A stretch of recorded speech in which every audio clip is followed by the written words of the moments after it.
Hello and welcome to another edition of Ask the Experts here on City News 570. I'm joined today by Faisal Susiwala.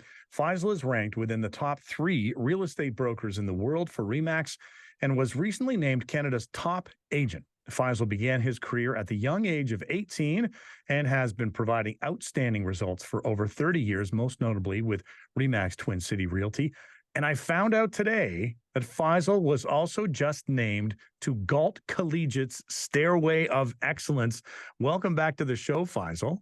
Thank you for having me on, Brock. Appreciate it. Can you tell us a little bit about the Stairway of Excellence, what that was all about? Well, it was quite the surprise. It's a stairway where they have alumni from many years ago, and certainly I don't feel that I should be amongst that company, but I'm honored to be there, and it recognizes individuals for different things that they've done in their careers or in communities and whatnot. So certainly I was honored to attend the graduation ceremony for the students graduating this year, and I was presented with this award. Congratulations. That's amazing. That's quite an honor.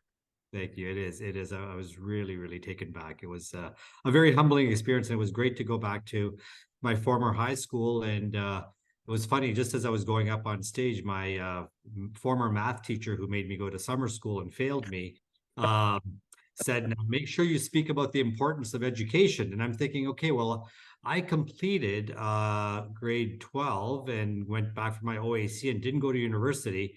So I don't know how I'm going to pull that one off, but I did the best I could to inspire them to follow their dreams. Of course, my kids said after I came off of the stage that you pretty much convinced everybody to drop out of school. Great. That's what an amazing impact. That's just amazing. Thanks so much for sharing that story, Faisal. That's awesome.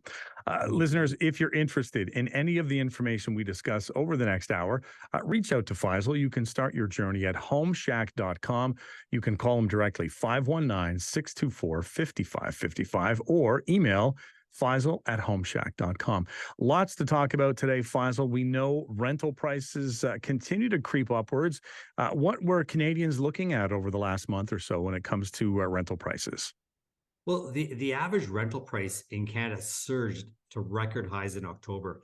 Like the new average is $2,149, which equates to 1.5% increase per month since just this August. So this year we'll see an 11% increase in the rents over last year. So if you look at it across Canada, the averages are just astounding right now. A one bedroom average is the 1905 per month. A two bedroom is 2268. A three bedroom is $2,514.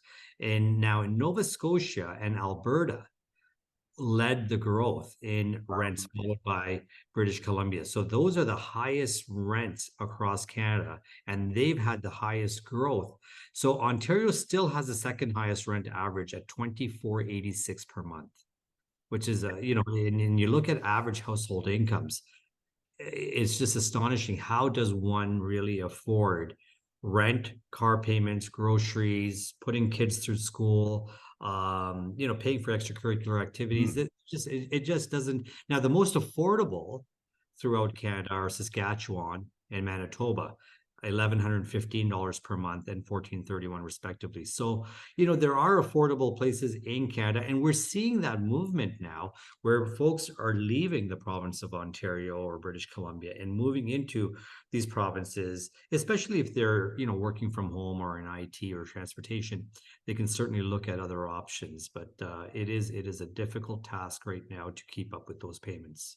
I know I was looking at a poll that had come out, and it was talking about, I think that had 2,000 respondents, something like that. And over 50% of the respondents said they're less than $200 away from not being able to pay their bills every month. And you think, wow, like that's such a small amount of breathing room that people have.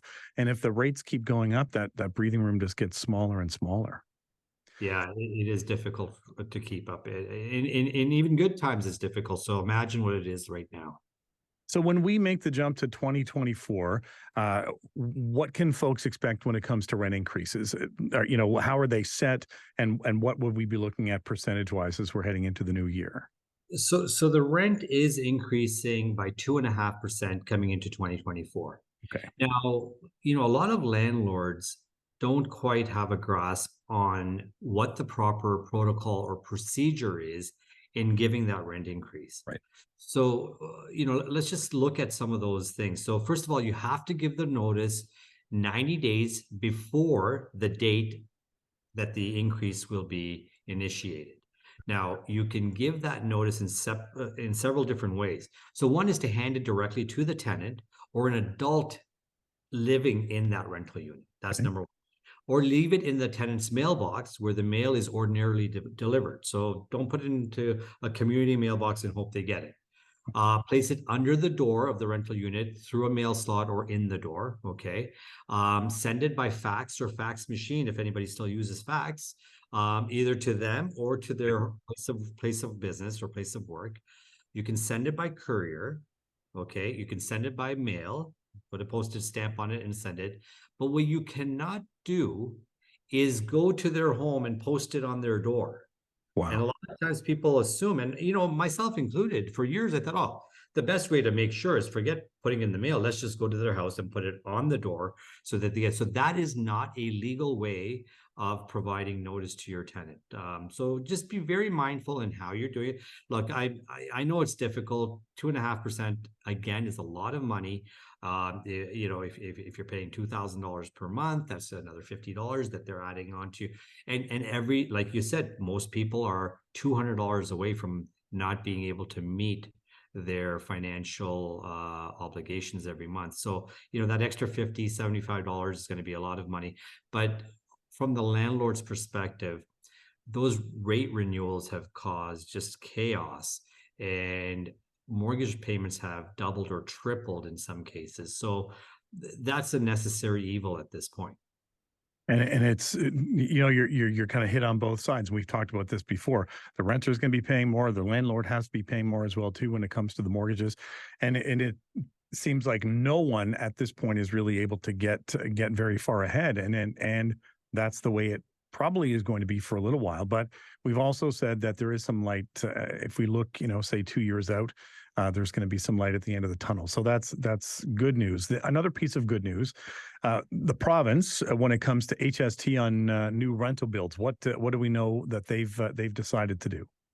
So yeah, Ontario is removing the full HST on new rental builds. So not just the portion like originally announced. So this is definitely a welcomed change in the legislation, and it will go a long way in creating rental units. Instead of building and selling these units, the exemption does not apply to those who build and sell. The Okay. exemption is only to those who build and rent it out and create more housing. So in the past, 75% of the HST was rebated up to $24,000. Okay.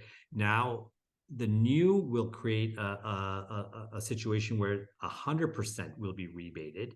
So Okay. there will be the full provincial rebate, which has no limit. And the feds announced a similar policy in September to cut GST from their new rental builds as well. So under the new program, a 2-bedroom unit valued at say $500,000 would now qualify for $40,000 in provincial tax relief and $25,000 in federal tax relief. So Okay. that translates into millions of savings, and that should hopefully create affordable housing.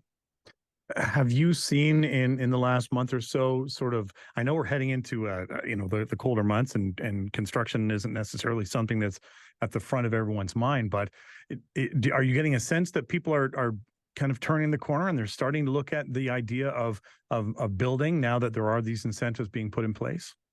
Yes, I mean the idea is there, but you've seen what's happening. A lot of projects are being put on hold. Mhm. Because buyers are just sitting on the sidelines right now. They're not activating. There's this pent up demand. If you look at the Toronto Real Estate Board, sales are down by almost 50% over the Wow. last year. right? So that's not to say that there are no buyers. That means that those buyers are not acting right now. So that's creating pent up demand. When these interest rates start coming down, even 1/4%, 0.5%, that influx is going to happen. And guess where we're going to be again? We're going to be right back into bidding wars.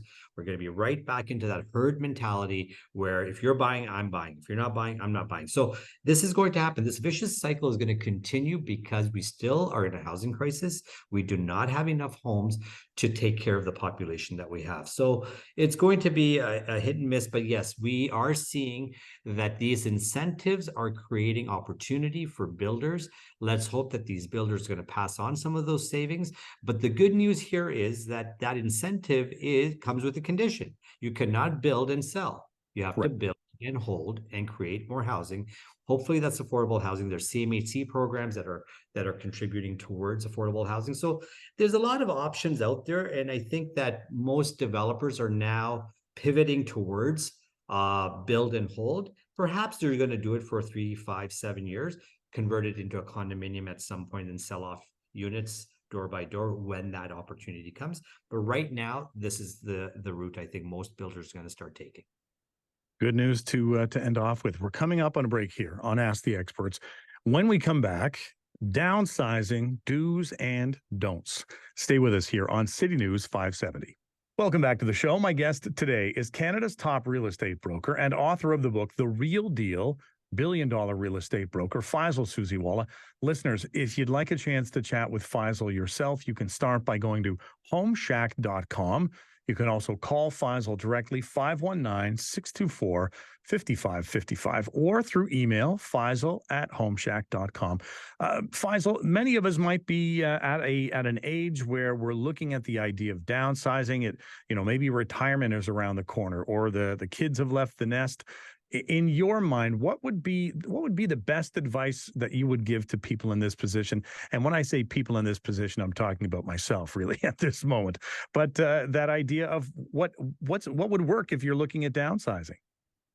So, I say this to people all the time that if you're living in a 3,000 square foot home, you don't want to downsize from one mansion to another mansion. So when you look at downsizing, really look at the furnishings that you have, what you actually use, what rooms you actually use, and then downsize to a point where you're going into a home that only has the essential rooms that you need. And I was speaking to a couple the other day and said, you know what, we have a family of 3 kids. They have their partners and the kids, and we want to make sure that we downsize to a home where we can still accommodate 14 of us for dinner. Now, what was interesting about that was, are you realistically, how many dinners are you going to have? Are you 3 a year, 2 a year? And as long as there's a basement or something that can accommodate, or maybe a common room in a complex that you can rent out, that might be a better option than to have all that extra square footage that you're downsizing to, but you're really not downsizing, just for those 2 or 3 occasions per year that you're going to use. Now, you want a smaller lot than you have now. So if you're on an acre, you may want to stay away from another acre. Although you may think, okay, I'm downsizing my home, you may want to look at downsizing your land area as well. Staying away from those homes that are high maintenance. So those are those heritage homes that are beautiful in great locations. It might be nostalgic. You may have grown up in a century home, but that comes with its own set of issues. Damp basements, mold, wiring, roof, rodents, you name it, steel plumbing, knob and tube wiring. So all those little things that, you may be willing to put up with it when you're a little bit younger, but when you're getting to that age of, where you don't want a lot of extra duties on your hands, that may not be a good idea. Extensive landscaping, want to stay from that. Now, if you want that landscaping environment, if you want to see gardens, if you want to be able to walk out here, then instead of going into a condo apartment building, go into a condo townhome where there are gardens, there are common areas where you can still enjoy those environments and amenities without having to take care of the maintenance, because it will be part of your condo fee. Speaking of condo fees, you want to be careful not to get into something with high condo fees, because you're not just downsizing the real estate aspect of it. You want to downsize your expenses. And if you think, okay, I'm going to save my mortgage payment, which may have been $1,200 per month or $1,500 per month, but then you go into a condo situation where your condo fees are 800 a month or 900 a month. And many of the older buildings, you will see condo fees are quite high, because in a condo situation, you become one shareholder of that entire building.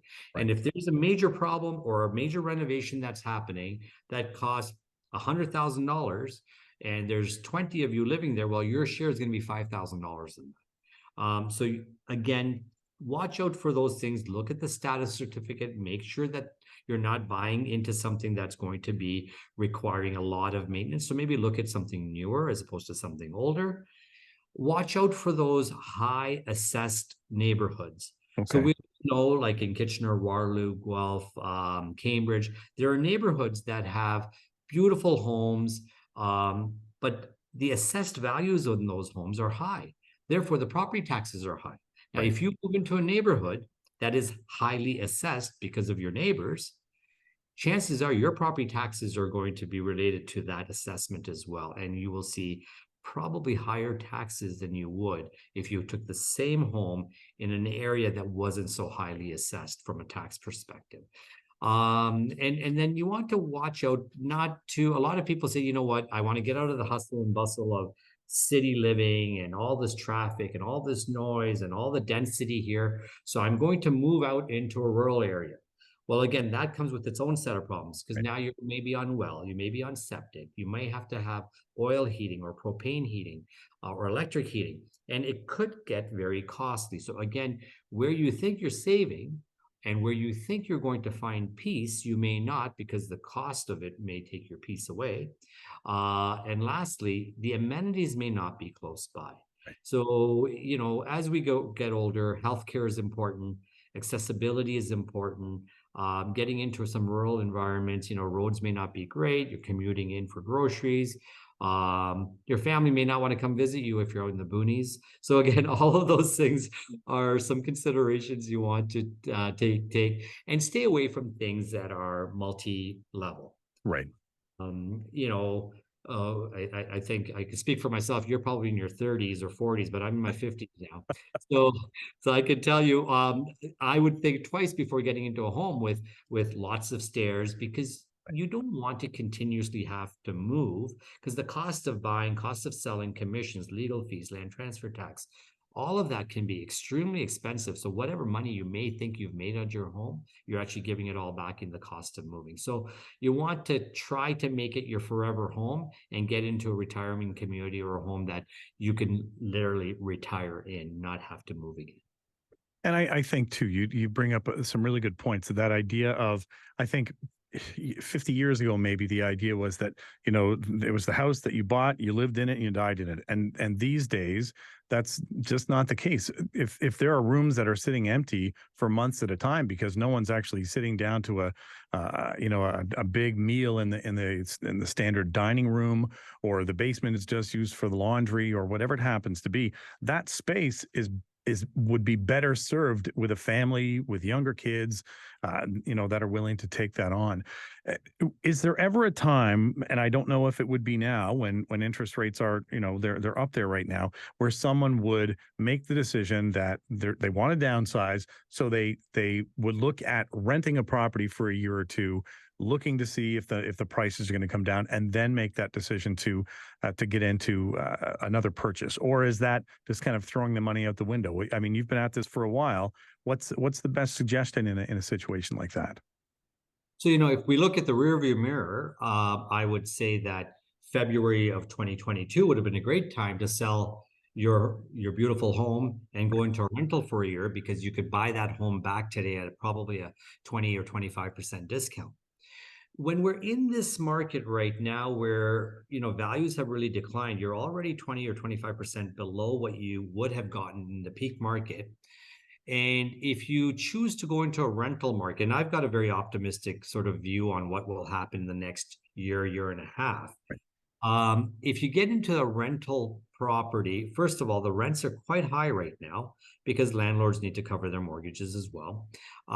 You may be entering in the market at a time where, as we spoke earlier, when people start jumping back into the market, you're going to see those bidding wars. You're going to see that market starting to rise again as it did 2 years ago or a year and a half ago. So I'm someone that really says always keep your money in a real estate asset. So it's always growing with it. It Right. may decline, but at least you're in it. You're not in the sidelines watching what's happening. And again, like I said, if it was back a year and a half ago and you had sold back then and rented for a year, you would be laughing right now because you could buy that property back for a significant savings. I don't think that we have much more downside left right now, Right. where we're going to see the market decline another 8, 10, 15%. So taking your money out of real estate right now probably isn't a wise idea. It is relative. If you sell low today and buy low today, you haven't lost anything. But if you sell low today, wait a year, and the market starts going up by 8 to 10%, now not only have you, lost your rent money that you paid for a year, you lost your equity. So I really say to people, you're getting sort of paid to stay in this investment vehicle, which your home really is. Mhm. And so it's that, and we've said it before. It's a long game, and it's better to stay in the game at this point. And don't be jumping around, and all those extra costs that go along with it as well too. We do need to take a quick break. We'll get an update from the City News 570 News Center when we come back. Finding some ways to cut costs. Stay with us here on City News 570. Welcome back to the show. My guest today is Canada's top real estate broker and author of the book, The Real Deal, billion-dollar real estate broker, Faisal Susiwala. If you'd like your chance to chat with Faisal, you can start by going to homeshack.com. You can also call Faisal directly, 519-624-5555, or through email, Faisal@homeshack.com. So Faisal, many of us, we know that we could be stunting our own financial growth in and not even necessarily realizing it when we start to add up all those little bits and pieces that get go out of our account and don't seem to come back in any sort of way. What are some of the ways that we spend our money right now and it just doesn't really add up for us? What have you seen in your research? Okay, so some of our spending is unavoidable, like student loans and that type of thing. There's debt that we're having, and that is stunting our financial growth because you're coming into the workforce with a lot of debt from the from your education and whatnot. And I get that that's unavoidable, but there's so many little things, and we're all guilty of it. Memberships, gym memberships, Peloton memberships. I'm speaking to my kids here. Subscriptions, Netflix, YouTube, all kinds of software that you may have downloaded that's just on a monthly or yearly renewal. Newspaper articles. There's so many little things that we are spending money on that we just forget. We have 5 different streaming platforms that we're on, and those little things start adding up. And that's where a lot of, especially young people today, are not realizing how much money is just actually going down the drain that Mhm. could be going into some form of investment or savings. So look at the automatic withdrawals in your accounts and highlight them and say, okay, how often do I use this? Do I really need this? And maybe start weaning off of some of that stuff. Also, buying depreciating assets and, brand Yeah. new cars, for example. Then luxury items, watches, purses, shoes. And these are all high ticket items that we have all gotten accustomed to, this Instagram life that we Right. see what's out there, which, for the most part is very fake. It may be sponsored advertising, and we're led to believe that this is what is normal. When in fact it actually is not normal whatsoever. And that's where a lot of our money is being spent right now. A lot of older and the elderly generation is actually spending money right now on helping their adult children. Right. And whether it be buying a home, down payment, or just making their ends meet. But what they're forgetting is that by doing so, they may be taking away from their retirement because long-term living and accommodation is extremely expensive. It could be $7,000 to $8,000 per month. So you have to start planning for that now and start, I'm not saying be frugal, but just watch what your spending is, especially in that 50 to 60 year age group, because that's the age group that is exposed to the most debt and their children's debt and all the other expenses that go along with life. So just not living beyond your means, watching those subscriptions, those memberships will go a long way in saving money.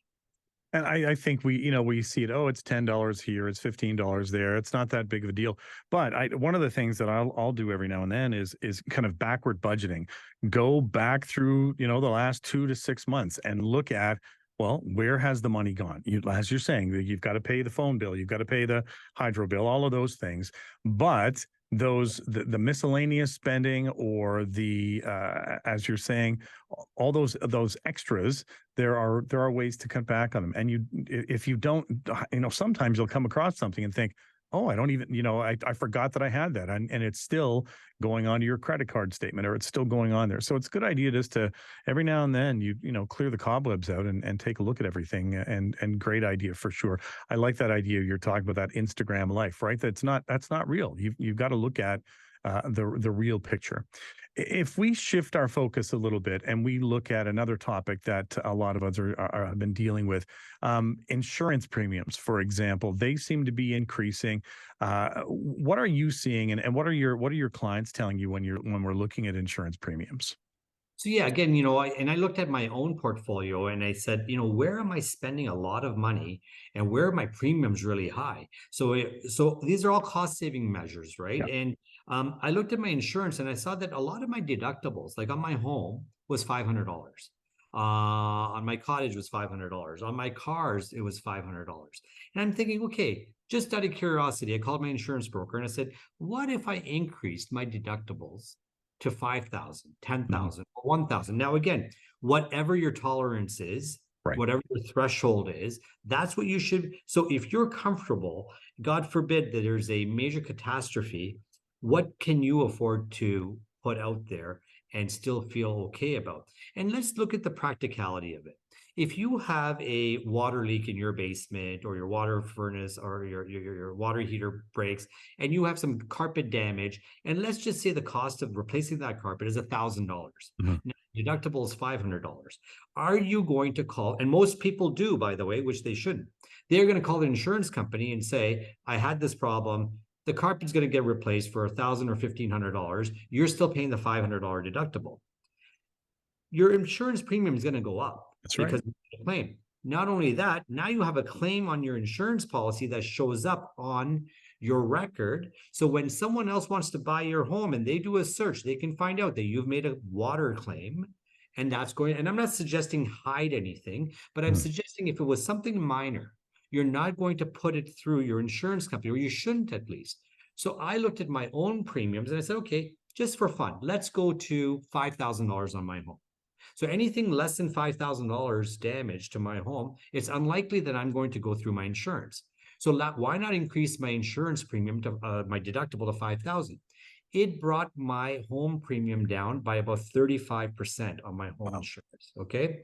I started doing that with my cars. I said, okay, instead of having a $500 deductible, let's look at some of the occasional cars that I'm not driving in the winter, for example. Mhm. Let's put it up to $5,000 for the deductible. And let's look at my regular daily car and put it up to $2,000. Mhm. Again, it brought significant savings on that. So I would urge anyone that's looking at cost saving measures to look at their premiums and say, am I really, and look at your history. Have you made many claims throughout your life? If Right. on average you're spending $1,500 a year on home insurance and you've owned a home for 10 years, that's $15,000. Have you really made any claims? If you haven't, and you can increase the deductible and bring that premium down to $700, there's a huge There's savings right there for you. Great idea. That, as you said, as long as it's within your realm and within your comfort zone, yeah, play around with the numbers. See what your insurance company, because otherwise you get that standard answer, right? The standard form and everything else too. So look at it, play around with it, see if there's a way that you can make that work for you as well too. Another thing, and it I'm never a big fan of talking about COVID, but if we go back and we talk about that Canada Emergency Business Account, something I know we've talked a bit about it in the past. What's your take on that, and what do we need to take away from that when we're looking at those kinds of things? Well, if you're a small business owner like myself, you kind of put that in your back of your head and you forgot about it. And it's like, okay, so back when COVID first started, March, April of 2020, we all were nervous. What's going to happen? The government came up with this great plan to give $40,000 to small businesses to help them get over the hump. Right. Myself included. I looked at my payroll for my office, my rental costs and whatnot. And I thought, okay, if I'm shut down for the next 6 months, I still want to be able to pay my staff, keep my doors open, not fold my business because I couldn't afford to keep up. So took the $40,000. Then there was another $20,000 top up. So the maximum CEBA that was allowed to be taken was $60,000. Okay. That was supposed to be paid back at the end of December of 2022. So about a year ago, we were supposed to pay that money back. People, including myself, said, oh my goodness, we're just getting out of this thing. And now you want us to pay this money back? Small businesses, restaurants, retail stores. No one could really afford to pay that money back at that time. So the government, out of their kindness, said, okay, we will extend this to the end of December of 2023. So we're about a month away from that deadline. And again, business owners are up in arms saying that this is crazy. So what they did is, okay, we're going to go to January 18th. So they give an 18-day grace period beyond. And I don't want to sound like I'm not grateful for having this, but the reality is that we didn't expect 6.5% interest rates. We didn't expect the economy to take sort of a nosedive that it did. So now you have all these high expenses. You're trying to keep up with your mortgage payments. And here's the government saying, you owe us $60,000 by January 18th. So you got 2 months from now to pay that money. Otherwise, you don't get the 33% discount if you had the 60,000. So if I borrow $60,000, I only need to pay 40,000 back, provided I pay it back by January 18th of 2024. Now, if I don't pay it back, I owe the full amount. The full 60,000 is now owed. So there's a 33% premium on that. So the government has come up with different ways of getting you the money and borrowing the money, but those interest rates are 12%. So I'm suggesting to my clients that if you are not in a position right now to pay that money back, don't wait till December 31st or January 18th to go to your bank. You need to do it before that date and have your loan arranged so you can pay that back. Because remember, you're going to save 33%. Absolutely. But if you took the 40,000 and didn't take the other 20,000, I believe it's 25%. You only have to pay back 30,000, not 40,000. But there's still a significant. So if you look at the premium that you would have to pay, that's a significant amount. So you're better off to borrow on a line of credit against your home or wherever it is, even if it's at 7 or 8%, than to lose that opportunity to discount that loan by $20,000. So that's a big savings there. A lot of people have just sort of thrown up their hands and said, oh, I'm not going to think about this right now. But I'm urging people to think about it because that's actually free money. You're giving away $20,000 if you don't take advantage of paying them back right now. So borrow the money you need to borrow, even if it's a little bit at a higher interest rate. It's still a lot more savings if you take the discount. Every time we get the advice from Uncle Faisal, pay attention, especially the last few minutes. If you've got that hanging over your head, don't bury your head in the sand. Listen, we'll take one final break here on Ask the Experts. When we come back, we'll talk a little bit more about condos. I was really interested, and we want to come back to that. You're listening to Ask the Experts here on City News 570. Welcome back to the show. My guest today, Faisal Susiwala, also known as Canada's top real estate broker. Listeners, if you'd like a chance to chat with Faisal yourself, you can start by going to homeshack.com. You can also call Faisal directly, 519-624-5555, or through email, faisal@homeshack.com. We were talking about downsizing, Faisal, and it got me thinking a little bit more about condos, and we had some other questions that I was hoping to get to today. If we're looking at pre-sale condos and freeholds. What should people know, and what are there's little question marks over people's heads and things that they should be aware of. What do you want people to know about that? So with pre-sale condos and freeholds, really what we want to focus on is the deposit structure. So when you're buying a freehold residential property versus a condo residential property, the deposit is held in two different formats. In a condo, that deposit is actually held in the lawyer's account in trust. So your deposit is 100% secure. Okay. Now, in a freehold situation, only the $100,000 max is actually secure, and that deposit can actually be used by the builder or the developer to use for construction purposes. So Tarion kicks in and they will protect up to $100,000. But if you give $150,000 and the builder goes belly up on a freehold situation, you could potentially lose that $50,000 surplus over the $100,000. So it's very important to make sure you're reading the fine print. Now, if you're giving a $100,000 deposit in a pre-sale condominium, so apartment building, whatever it may be, that money, yes, it's safe, but that money can be held up for years and years and years. So let's say you buy a building, a condo in a building in Toronto that is going to be ready in 2026.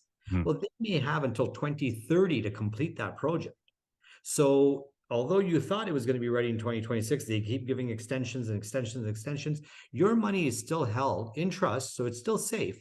But the opportunity cost of getting that money and putting into something else because you didn't get it in time, that would have been lost. So again, you have to look at where your money is going. Really try to minimize how much money you're giving. Don't finance the project for the builder. Let's put it that way. Give the minimum required and make sure that whatever you're depositing is secured and backed by the warranty program, by Tarion, and that it is in a reputable firm so that you're not putting your money at risk. And you touched on a good point there. The other thing that we were going to be talking about, when condos go into receivership, and we know that happens locally, it happens in Toronto as well too. What I know you have a hesitation around these things, don't you? I really do.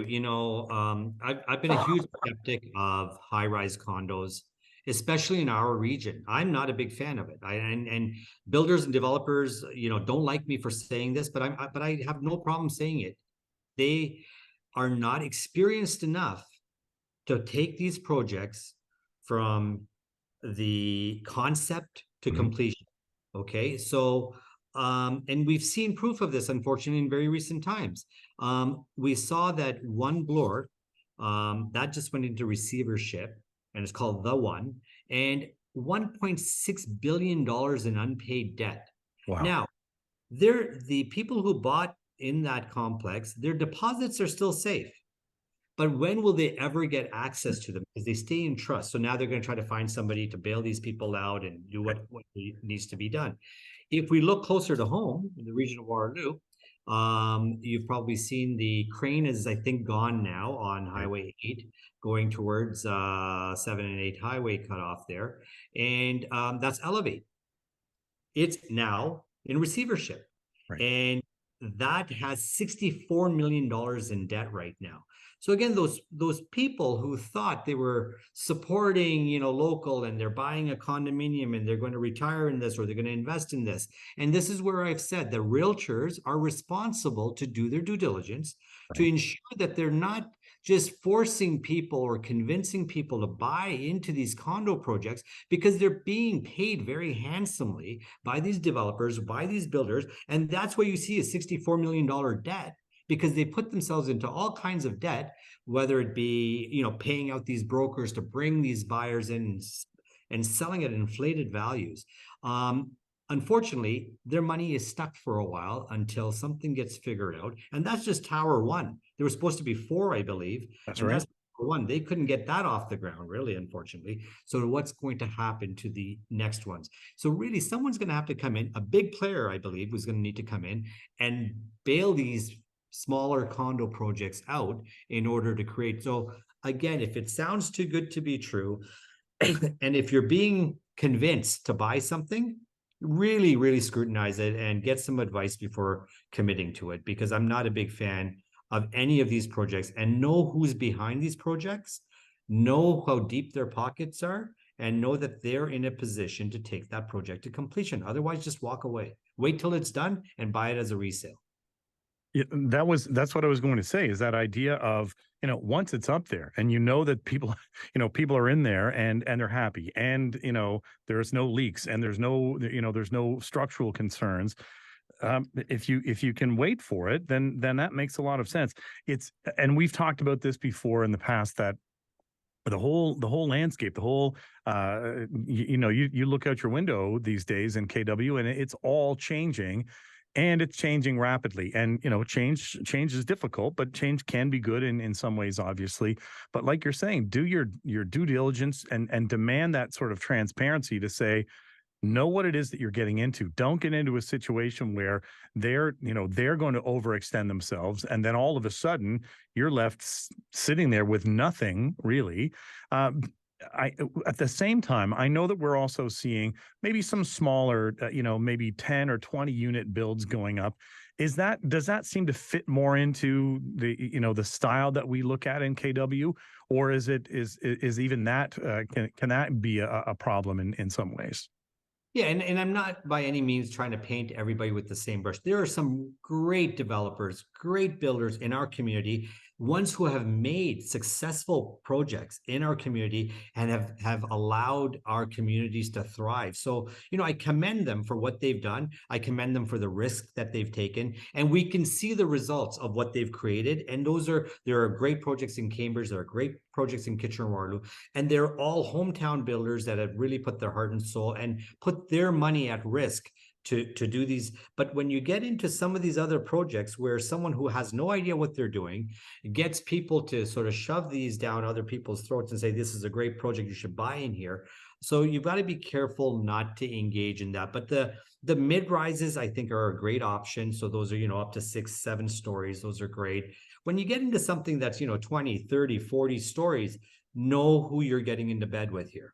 Mm-hmm. Understand that you are going to put your money at risk, and you're sort of partnering with this person that's building, or this developer that's building, or this builder. So find out, what other projects have they done? Were they successful? What was the experience of those buyers with that builder or that developer?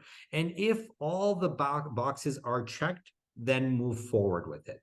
And just don't put your money at risk, especially where someone is trying out something new. You don't want to be their guinea pig.